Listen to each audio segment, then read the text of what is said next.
Get ready for the dictation in 3, 2, 1, start.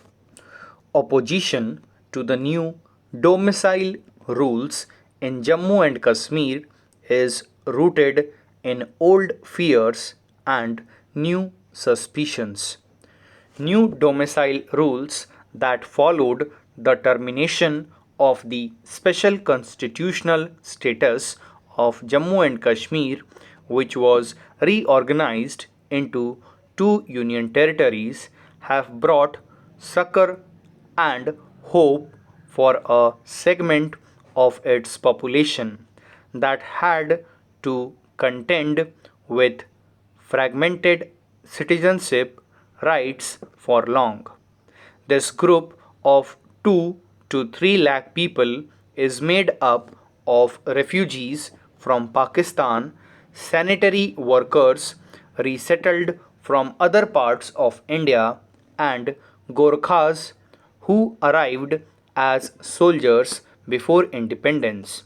The erstwhile state of Jammu and Kashmir gained special powers to define its permanent residents and restrict land educational and employment rights only to them. This cohort was not classified as permanent residents, leading to a denial of opportunities to them in education, employment, and politics. A situation not merely unjust but also untenable. Subsequent to changes to Article 370 and 35A in August 2019, in March 2020, the concept of permanent resident of the state was discontinued in Jammu and Kashmir. As per the new domicile rules, those persons and their children who have resided for 15 years in Jammu and Kashmir or have studied for 7 years and appeared in class 10 or 12 exam in an educational institution in the UT are eligible for grant of domicile. Besides mitigating the historical deprivation of one segment, the changes will enable many others currently living in Jammu and Kashmir to get domicile and associated rights. Not everyone is rejoicing, though. There are concerns that the changes in domicile rules will lead to a huge influx into the region. A more uncharitable interpretation is that a deliberate scheme to change the demographic character of the region is unfolding.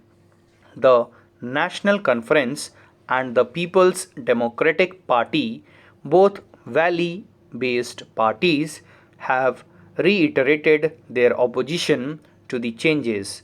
In the Jammu region, also, there are concerns that there could be disposition of land and a shirking of economic opportunities for local people.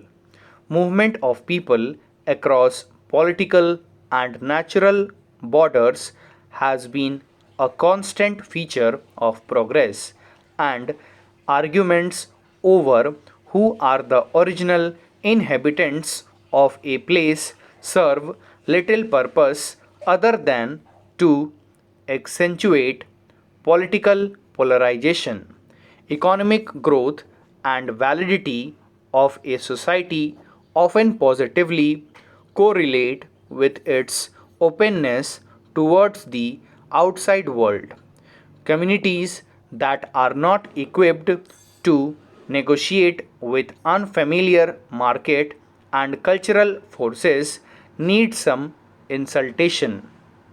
It is arguable that with relatively high rates of literacy, education, and material standards, Jammu and Kashmir is not susceptible to any demographic or economic takeover by immigrants. Movement into the region will be largely driven by economic reasons.